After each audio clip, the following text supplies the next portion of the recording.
Assalamualaikum warahmatullahi wabarakatuh.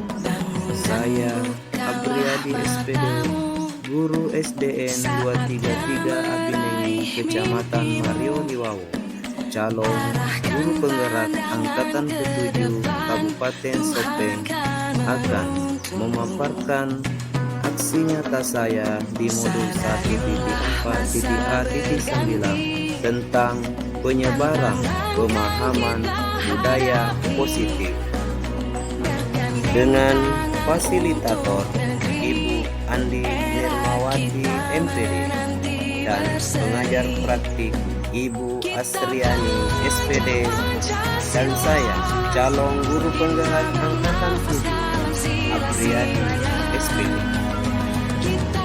Rancangan tindakan untuk aksi nyata. Latar belakang aksi nyata. Hal yang mendasari saya dalam membuat aksi nyata ini adalah saya ingin menerapkan budaya positif di sekolah untuk mewujudkan profil pelajar Pancasila. Adapun tujuan aksi nyata yaitu menciptakan murid yang merdeka dan disiplin diri yang kuat, serta menumbuhkan budaya positif di sekolah dengan meyakini nilai-nilai kebijakan yang universal yang menjadi tolak ukur, yaitu yang pertama, terbentuknya keyakinan kelas melalui kegiatan kesepakatan kelas yang dilakukan guru dan murid. Yang kedua, murid mampu menerapkan dan menjalankan keyakinan kelas yang telah dibuat. Langkah-langkah tindakan yang akan dilakukan yaitu yang pertama, menghadapi sekolah-sekolah menjelaskan pentingnya penanaman budaya dan keyakinan kelas di sekolah, serta meminta isi untuk mendefinisikan atau mensosialisasikan bersama-sama guru dalam kelompok kerja guru atau KKG.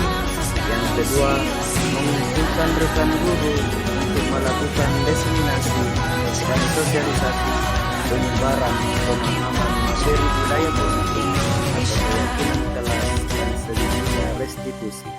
Yang ketiga, berkolaborasi dan berkoordinasi dengan guru untuk membuat keyakinan kelas di kelas masing-masing.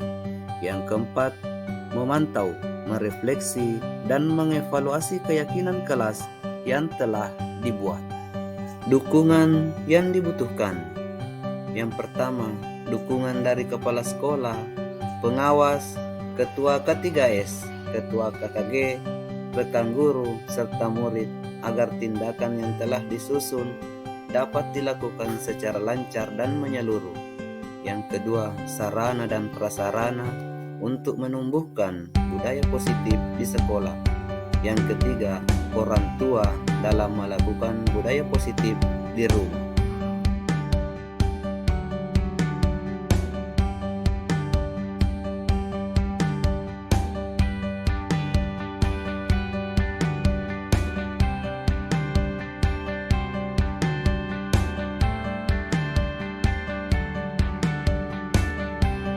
Assalamualaikum warahmatullahi wabarakatuh. Iya, yang terhormat Bapak Korwil Kecamatan Mario Liwawo, dalam hal ini Pak Aniswati SPDMM, kemudian Ibu Ketua K3S Ibu Marmawati SPDMM, dan Bapak Pengawas Gugus 21 Kabupaten Sopeng.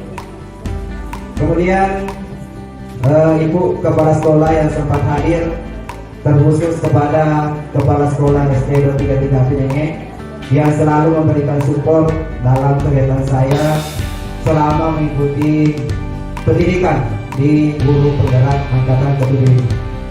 Alhamdulillah, puji syukur kita panjatkan kehadirat Allah SWT atas limpahan rahmat dan hidayahnya, sehingga pada siang hari ini, pada kesempatan ini kita masih diberikan kesehatan untuk hadir bersama dalam rangka sosialisasi penyebaran budaya positif. Ya, jadi ini harus kita lakukan sebagai guru penggerak untuk diterapkan nanti kepada Bapak Ibu semua. Dan salawat dan taslim tak lupa kita kirimkan kepada Nabiullah Muhammad SAW, Nabi yang kita jadikan sebagai Hasanah. Baik Bapak Ibu, sebelum kita lanjut, ya coba ya ini kalimat pembuka. Oke.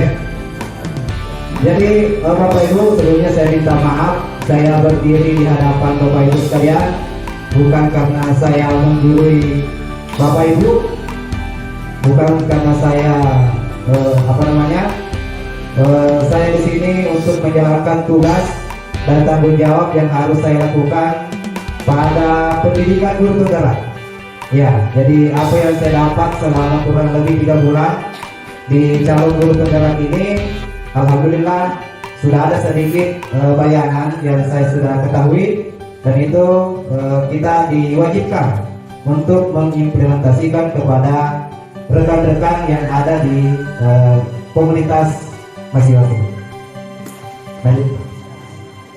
Budaya berasal dari akal dan akal manusia dan pikiran. Ya. Terus kalau arti dari budaya itu sendiri adalah segala sesuatu yang sudah dilakukan sejak lama dan dilakukan secara turun-temurun. Oke, terima kasih. Beri aplaus untuk Ibu Menteri tentang budaya. Nah, kita lihat apa sih sebenarnya itu budaya. Ya, makna budaya bisa dibaca di atas. Budaya merupakan bahasa yang berasal dari bahasa Sanskerta, yaitu budaya, yang merupakan bentuk jamak dari budi, yang memiliki arti budi atau akal. Sedangkan dalam bahasa Inggris, budaya dikenal dengan kata kultur yang berasal dari bahasa Latin yang memiliki arti mengolah dan atau mengerjakan. Nah, di mana budaya merupakan pola atau cara hidup yang terus berkembang oleh sekelompok orang dan diturunkan pada generasi berikutnya. Ya, sama tadi apa yang disampaikan oleh Bu Sri, Pak Rustam, ya itu adalah budaya ya, kebiasaan ataukah tradisi, ya itu. Lanjut. Nah, selanjutnya kita masuk ke budaya positif, ya. Budaya positif seperti tadi yang dibahasakan oleh Bapak Pengawas, budaya positif untuk sekolah kita, ya. Budaya positif di sekolah ialah nilai-nilai keyakinan dan kebiasaan di sekolah yang berpihak pada murid, ya, dapat berkembang menjadi pribadi yang kritis, penuh hormat dan bertanggung jawab. Ya, jadi itulah budaya positif yang harus kita terapkan di sekolah kita masing-masing. Ya, pasti Bapak Ibu sudah tahu yang mana sih yang termasuk budaya-budaya positif itu, karena tentu juga kita tahu bahwa ada budaya yang negatif, ya. Tentu Bapak Ibu sekalian lebih paham ini mana yang budaya positif, mana budaya negatif. Jadi untuk penerapannya pada murid kita itu bagaimana kita memberikan contoh-contoh budaya positif. Ya, lanjut. Ya, ini sesuai dengan profil pelajar Pancasila. Ya, untuk budaya positif di situ ada 7 konsep utama yang harus kita ketahui bersama nanti. Ya, yang pertama perubahan paradigma belajar. Kemudian yang kedua disiplin positif. Kemudian yang ketiga kebutuhan dasar manusia. Yang keempat motivasi perilaku manusia. Kemudian yang kelima posisi kontrol dan restitusi. Ya, itu istilah semua ini saya dapatkan di guru penggerak. Ya, saya tidak dapatkan di bangku perkuliahan. Kemudian yang keenam segitiga restitusi. Nah, apa nanti itu yang dikatakan segitiga restitusi. Kemudian yang ketujuh keyakinan kelas. Kalau ini keyakinan kelas mungkin sudah banyak Bapak Ibu sekalian yang sudah menerapkan di sekolah. Utamanya kita berada dalam kurikulum merdeka. Lanjut, kita bahas satu persatu. Ya, kita masuk ke pembelajaran dengan paradigma baru. Yang pertama, yaitu pembelajaran dengan paradigma baru dirancang berdasarkan prinsip pembelajaran yang terdiferensiasi, sehingga setiap siswa belajar sesuai dengan kebutuhan dari tahap perkembangan untuk mewujudkan profil pelajar Pancasila. Ya, jadi terdiferensiasi, ya itu. Nah, ada yang tahu apa itu terdiferensiasi? Seperti bagaimana? Ya, ya. Itu pasti kita nanti akan tahu ini karena kita berada pada kurikulum merdeka, di mana di situ di profil pelajar Pancasila ada 6 dimensi, ya. Ada 6 dimensi. Yang pertama apa itu? Ya, keimanan dan ketakwaan serta berakhlak mulia. Kemudian yang kedua berkebinekaan global. Yang ketiga adalah gotong royong. Kemudian yang keempat apa itu? Ya, kreatif. Kemudian bernalar kritis dan mandiri. Ya, itu. Lanjut.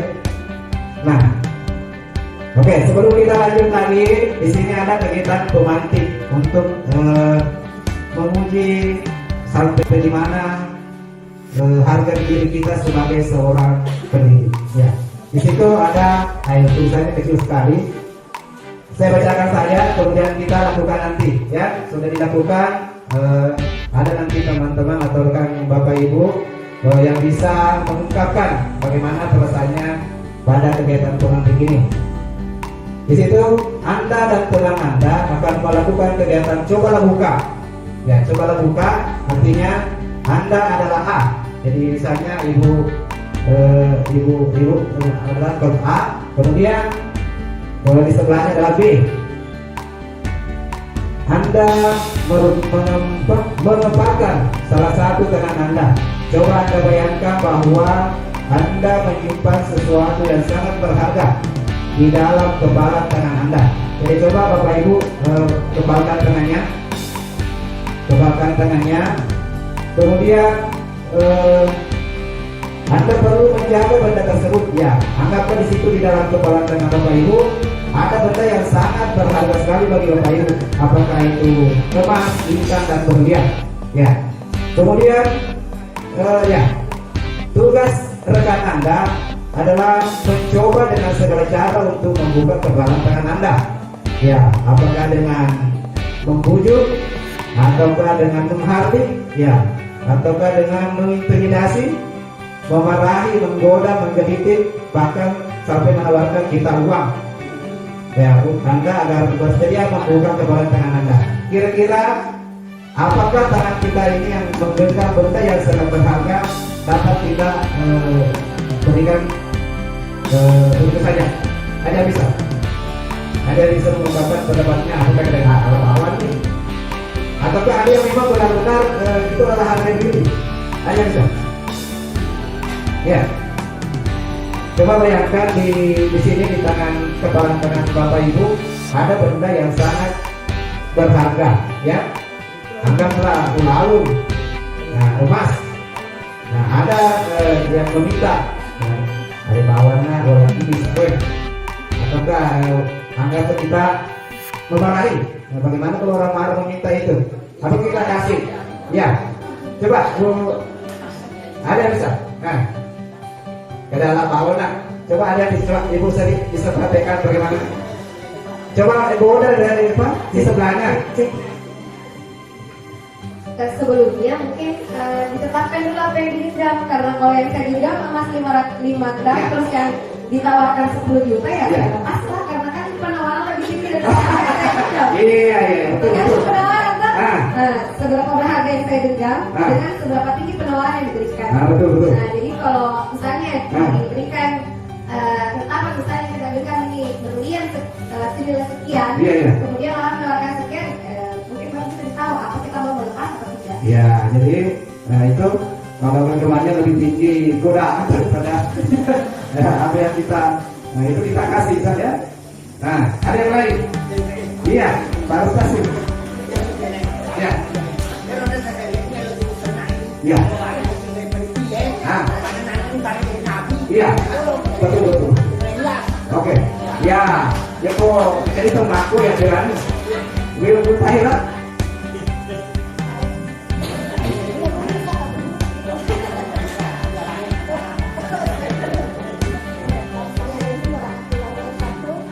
Waalaikumsalam. Ya. Saya pribadi apabila saya memandang sesuatu yang sangat berharga bagi saya lihat situasinya.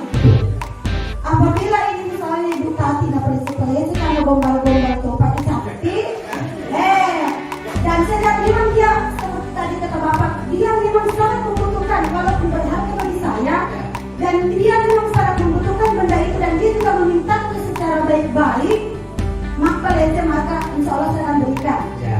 Akan tetapi ya kalau tolong pernah ladai ngada kami dia nemu air taruh ini nemu dari orang malah tidak kena jadi yang pertama tadi saya katakan saya dulu situasinya apakah memang dia sangat memerlukan untuk benda tersebut sangat bermanfaat bagi dia dan memintanya juga dengan baik-baik, maka insya Allah saya akan berikan. Ya. Oke, terima kasih. Betul. Sebentar kegiatan pemantik ini. Oke, lanjut kita lihat jawabannya. Dalam kegiatan ini sesungguhnya siapa yang memegang kendali atau kontrol untuk membuka atau menutup kepalan tangan Anda? Ya, itu ya. Coba kita lihat jawabannya. Nah, tentu kita sendiri yang memegang kontrol atas kepala tangan kita. Apakah kita membuka atau menutup kepala tangan kita itu bergantung pada diri kita masing-masing sesuai dengan kebutuhan dasar kita saat itu. Ya, kalau memang centel makro melihat situasi, ya kita bisa memikirkan apakah sedangkan harga diri yang kepada beli ya kita bagaimana lah. Lanjut. Ya, yang kedua disiplin positif. Ya, seperti tadi yang dibahasakan oleh peraturan tentang disiplin. Ya, itu sangat ya disiplin tadi. Nah, ini dalam budaya kita, maka kata disiplin dimaknai menjadi sesuatu yang dilakukan seseorang pada orang lain untuk mendapatkan kebutuhan. Kita cenderung menghubungkan kata disiplin dengan ketidaknyamanan. Ya, pada otak. Sama tadi, kalau kata disiplin pasti di sini ada ada yang kurang. Kita mau begini, ada begini, ya. Itu jadi disiplin itu pasti timbul ketidaknyamanan. Artinya, ya, ya, itu ada aturan berarti ada yang mengikat kita. Berarti bagaimana kehidupan kita ini artinya belum merdeka lah. Ya. Kemudian sebagai pendidik, tujuan kita adalah menciptakan anak-anak yang memiliki disiplin diri sehingga mereka bisa berperilaku dengan mengacu pada nilai-nilai kebajikan universal dan memiliki motivasi intrinsik bukan ekstrinsik. Jadi kita nanti akan mengetahui apa itu intrinsik dan ekstrinsik. Ya, apakah dari dalam dan dari luar. Kemudian disiplin positif. Nah, ini pengertiannya merupakan salah satu cara menerapkan disiplin yang bertujuan menumbuhkan kesadaran serta memberdayakan anak untuk melakukan sesuatu tanpa sogokan, ancaman maupun hukuman. Ya, jadi itu kita terapkan pada anak didik kita nanti bagaimana lah memberikan contoh disiplin positif tanpa sogokan, tanpa ancaman, tanpa hukuman. Ya, jadi nanti itu akan berkembang dengan sendirinya. Lanjut. Nah, ini yang ketiga, kebutuhan dasar manusia. Yang pertama, bertahan hidup. Ya, pasti itu kan suatu kebutuhan kita semua. Bertahan hidup, kita butuh air, ya, kita butuh makanan, kita butuh apa lagi? Pakaian, apa lagi? Tempat tinggal. Nah, intinya sandang dan pangan, yaitu kita butuh itu, kita bertahan hidup karena itu semua. Kita juga butuh orang lain, pasti ya. Nah, laki-laki butuh perempuan, perempuan butuh laki-laki, pasti itu. Ya. Oke, lanjut. Yang kedua, kasih sayang dan rasa diterima. Itu juga merupakan kebutuhan dasar kita sebagai manusia. Ya pasti kita butuh juga kasih sayang, apakah dari ya orang tua, dari semuanya ya.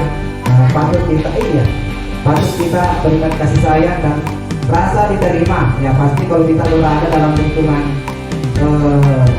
lingkungan keluarga, lingkungan masyarakat, pasti kita dapat diterima.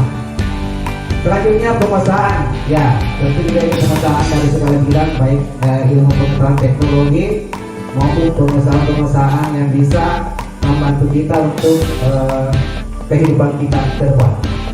Kemudian kebebasan, ya pasti ini juga hal yang paling kita butuhkan, yaitu kebebasan. Pasti kita butuh kebebasan, bebas. Ya bukan berarti kita bebas semaunya, tetapi ya sesuai dengan aturan yang ada. Ya kalau Bang Roma mengatakan bebas, ya itu lagunya. Nah itu adalah lagunya. Kemudian kesenangan, tentu ya pasti kita sebagai manusia pasti butuh kesenangan. Entah itu kalau kita misalnya mengerjakan sesuatu yang sangat sulit, nah tentu kita butuh regresi dulu. Nah ya lanjut. Daripada dulu kita dulu senang, ya coba kita berdiri dulu semua lagi, ya berdiri. Apa ini seru banget atau banget seru? Ya coba berdiri semua. Ya kita lakukan dulu. Ya bisa coba perhatikan di atas kemudian digerakkan. Ya ini saya dapat nggak tahu di mana. Ayo dilawat. Ya, oke, itu. Ya,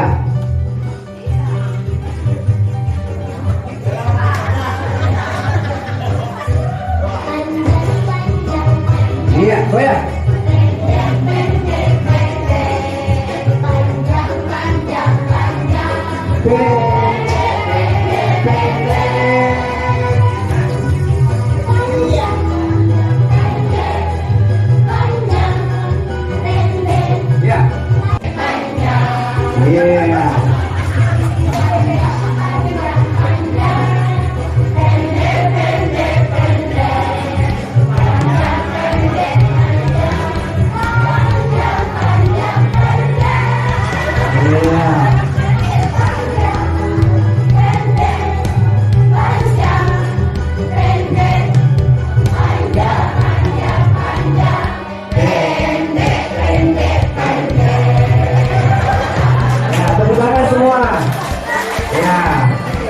Kalau kita mengajar seperti itu di kelas, ya murid kita pasti bilang wow, ya, mulai dari guru kataku gimana tuh dulu. Nah, itu ya kita mau terapkan sekarang, tidak kemarin harus, ya harus ini, ya. Nah, kita sudah dapat kemarin bilang tidak lagi bersifat kolonial. Jadi kita harus bagaimana kita menuntun anak sesuai dengan kodratnya. Ya, sama mungkin yang mau pensiun pasti sudah mendapat pembelajaran ini. Ya, biar orang untuk kebanyakan lagi. Kalau dulu anak sekolah namanya Bu Haji yang mau pensiun itu katanya memang tidak tidak dilarang anak-anak, pokoknya sesuai dengan apa yang mereka menginginkan.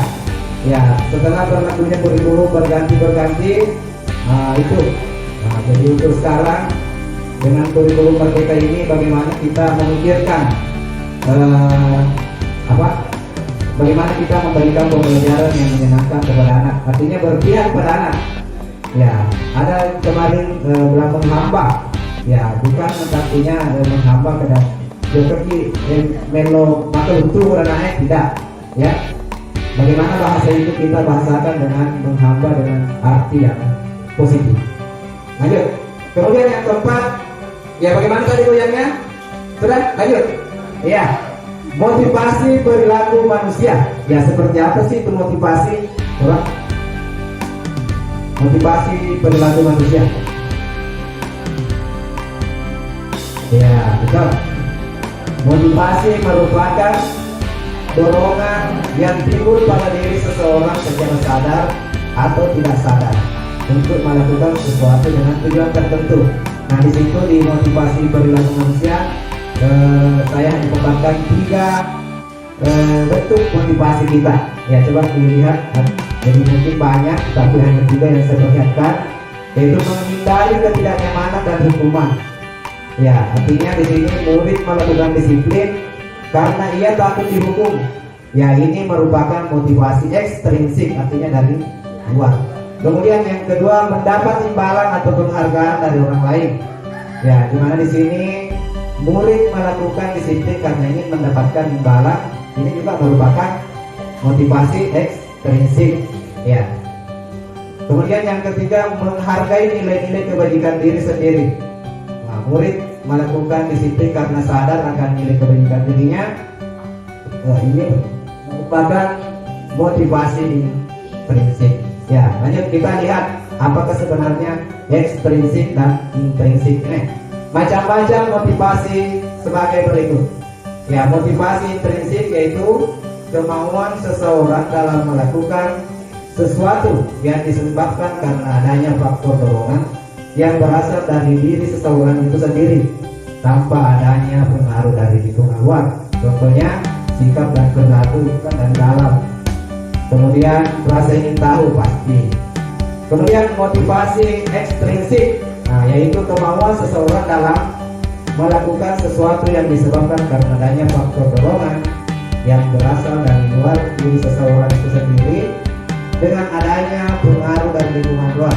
Ya, contohnya mendapatkan semangat dari orang lain, ya pasti ini dari luar ya. Kemudian pemberian suatu penghargaan atau suatu pencapaian.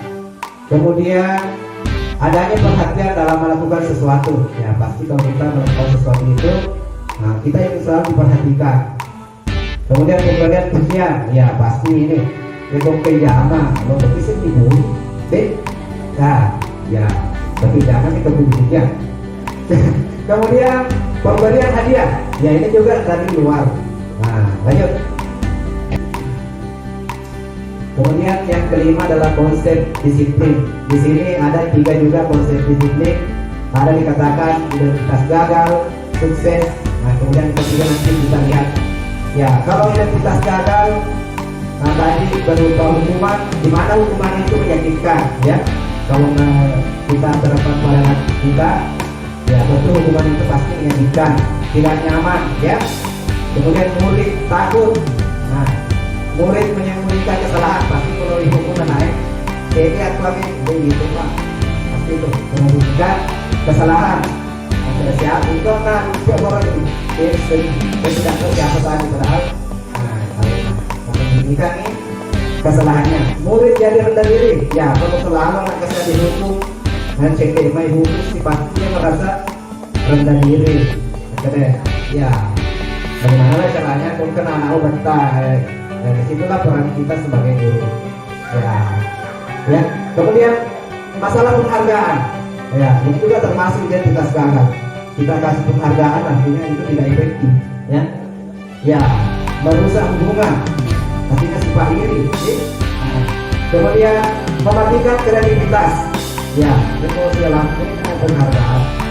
Itu kita sampai tahu ya.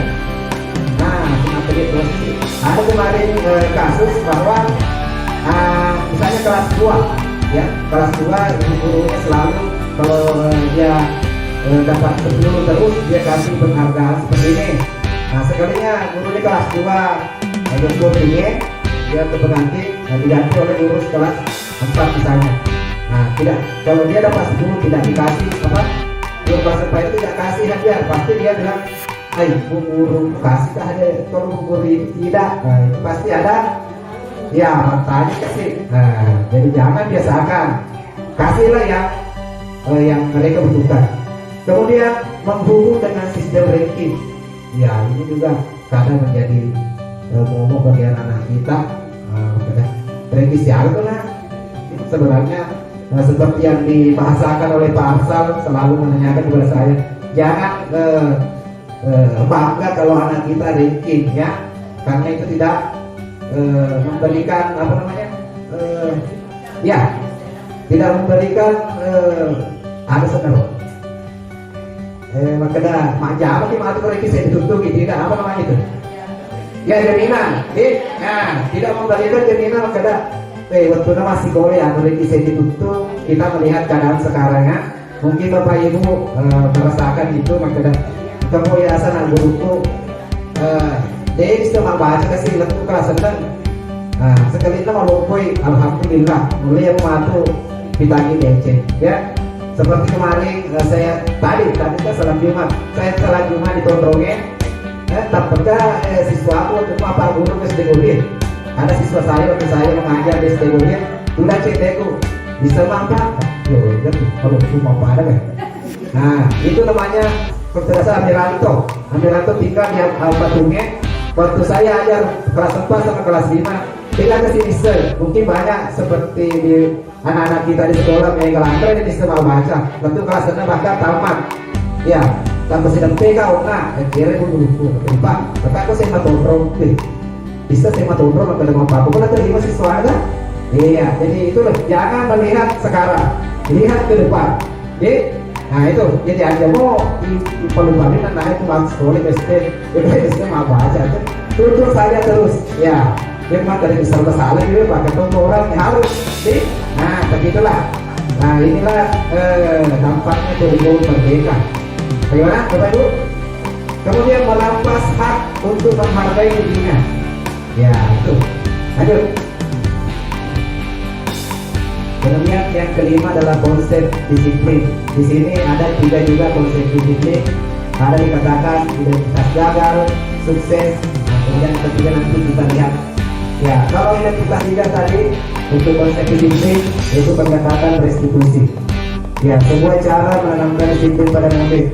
Nah, kita di sini ada pengertiannya restitusi, yaitu proses menciptakan kondisi bagi murid untuk memperbaiki kesalahan mereka sehingga mereka bisa kembali pada kelompok mereka dengan karakter yang lebih kuat. Itu menurut Boston tahun 2004. Kemudian yang termasuk ciri-ciri restitusi ya bukan untuk menembus kesalahan namun untuk belajar dari kesalahan, kemudian memperbaiki hubungan, tawaran bukan paksaan, kemudian menuntut untuk melihat ke dalam diri, mencari kebutuhan dasar yang mendasari tindakan, kemudian fokus pada karakter bukan tindakan, terus memastikan dan fokus pada solusi.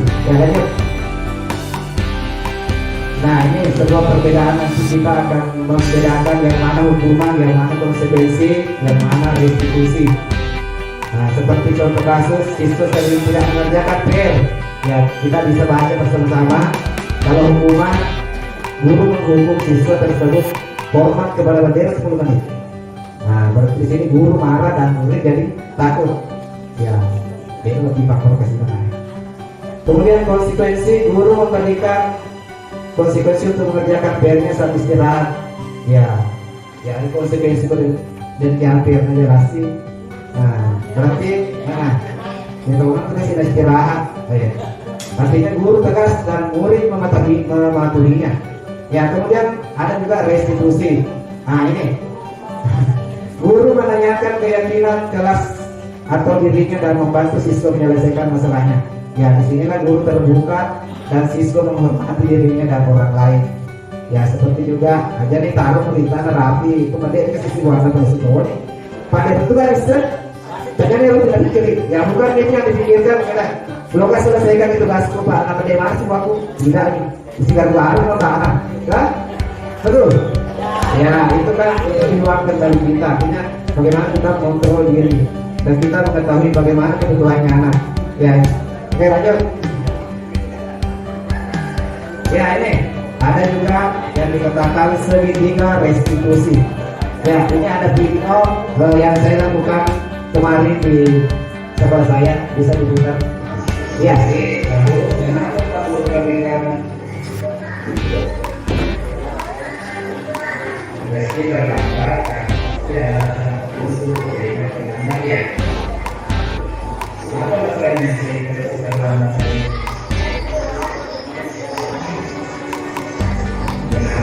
Apa yang menyebabkan meninggal kita?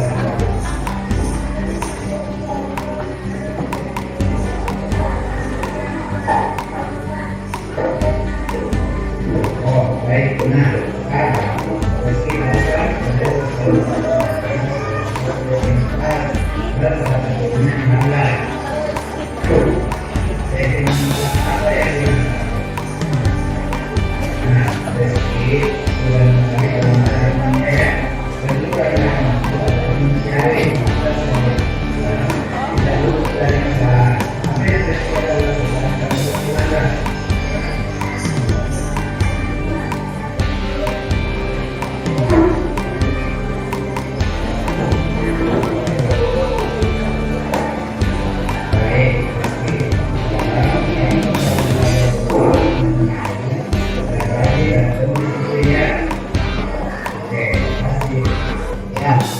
itu adalah salah satu contoh seni restitusi yang saya sudah lakukan di sekolah saya. Mungkin Bapak ya, ini juga 5 posisi kontrol restitusi. Ya, kita sebagai guru kadang sebagai penghukum membuat rasa bersalah, kadang kita seperti teman, kadang kita sebagai pemantau atau sebagai manajer. Ya, kira-kira di sini ya. Nah, ini contoh penerapan 5 posisi kontrol. Kasusnya siswa datang terlambat. Ya, kalau penghukum itu patuhi aturan sekolah, kalau berdiri dalam tidak kelas, kurang risikoin. Nah, itu penghukum namanya. Artinya kita tertolak aja kelasnya betul yes. Ya, pasti. Kemudian pembuat rasa bersalah. Nah, artinya contohnya berapa kali Bu Guru atau Pak Guru harus memberi tahu kamu, Bu Guru kecewa sama kamu. Ya, artinya gue kesana nih, padahal ketemu tinggal. Ya, itu artinya pembuat rasa bersalah. Kemudian kita juga bisa seperti teman. Artinya, contohnya, ayolah yang rajin, buat Bu Guru bangga. Kali ini tidak apa-apa lah kamu salah ya, sabar-sabaran sih bro. Kita berteman dengan siswa kita, murid kita. Ada mana si Manu? Ya, bagaimana lah kita membujuk mereka. Kemudian sebagai pemantau, ya, contohnya kamu sudah melanggar apa peraturan dan konsekuensinya. Ya, aku melanggar nih, pastikan konsekuensinya. Kemudian sebagai manajer, apakah kamu tahu kesalahanmu? Kira-kira bagaimana kamu akan memperbaiki kesalahanmu? Ya, kita guru itu harus sebagai manajer. Ya, para Pak boleh. Oke. Nah, dia kok kesalahannya kasih. Nah, gitu. Lanjut. Nah, keyakinan kelas ini akan kita buat sebentar. Yaitu mengapa keyakinan kelas? Mengapa bukan peraturan kelas saja? Ya, karena mengapa kita harus mematuhi peraturan tentang penggunaan helm? Mengapa kita memiliki peraturan tentang penggunaan masker? Itu adalah peraturan. Lanjut. Nah, ini yang contoh yang telah saya lakukan, yaitu kegiatan membuat keyakinan kelas di kelas 6. Yang pertama, merumuskan peraturan menjadi keyakinan. Kemudian menempelkan keyakinan kelas. Ya, ini saya sudah pernah lakukan juga. Kemudian hasil, apa yang menjadi yang telah dibuat siswa. Nah, itulah hasil kesepakatan keyakinan kelas. Ya, ya, karena kurang apa? Sudah. Ya, yang terapkan kurikulum merdeka itu juga kita harus diharuskan untuk membuat suatu keyakinan kelas atau kesepakatan kelas. Lanjut. Ya, peraturan. Nah, bagaimana caranya membuat keyakinan kelas? Lebih abstrak dari peraturan. Kemudian berupa keyakinan universal, dibuat dalam bentuk positif. Kemudian kata-katanya sedikit saja dan mudah diingat. Kemudian semua warga kelas atau sekolah dilibatkan membuat. Kemudian sesuai dengan kondisi kelas, sekolah akan mudah diterapkan. Ya. Ya, ini saja yang bisa dikerjakan.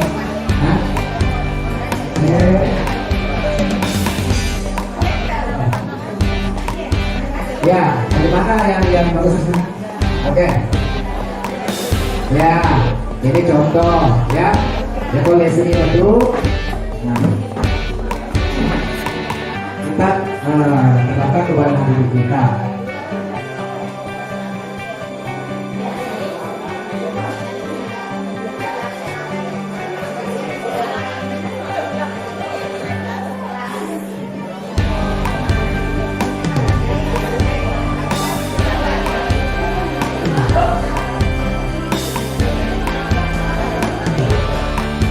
Gimana?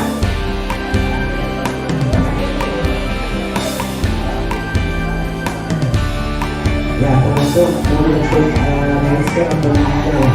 Mana yang bagus? Kemudian ditulis di atasnya keyakinan kelas. Ya.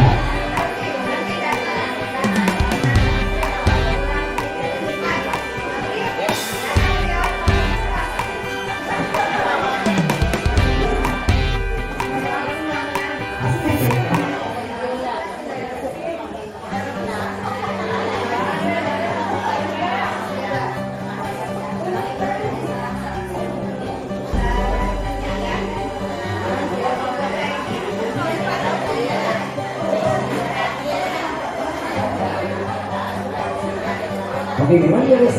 Keyakinan kelas sebenarnya tidak ada tempatnya.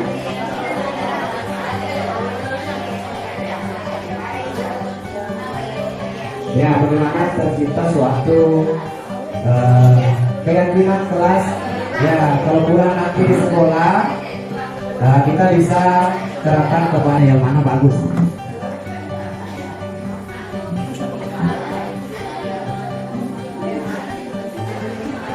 Ada yang sudah selesai? Bisa membacakan di atas, ya? Kita.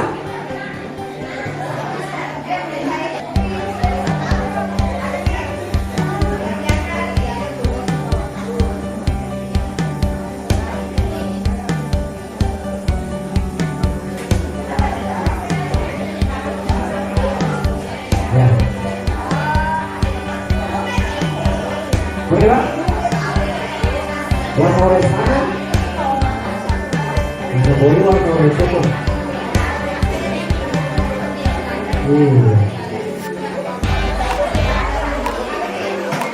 Iya.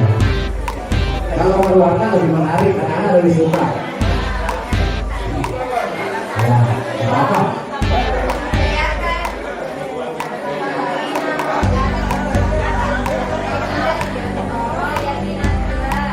Ya, tulis di atas keyakinan.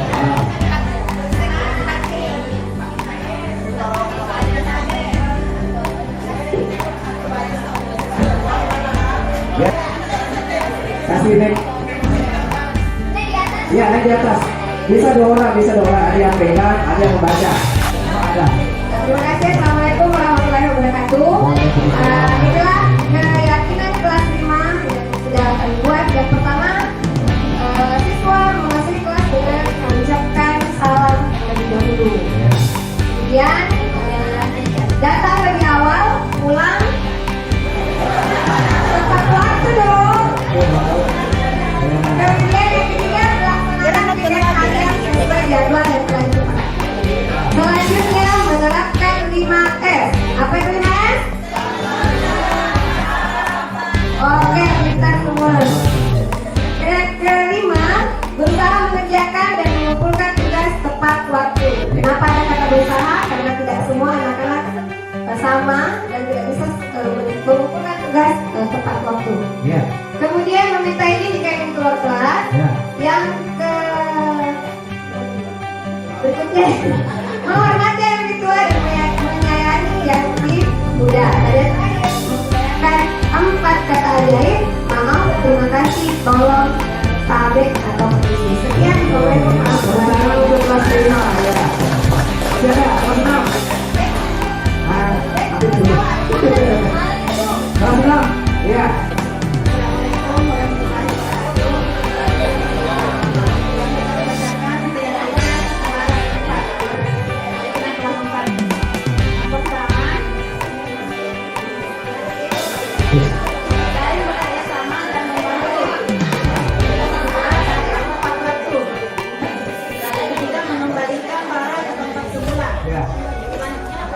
Buanglah sampah pada tempatnya. Selanjutnya mengacungkan tangan ketika ingin bertanya. Jabat tangan dengan guru sebelum pulang. Selesaikan tugas tepat waktu. Menjaga kebersihan kelas.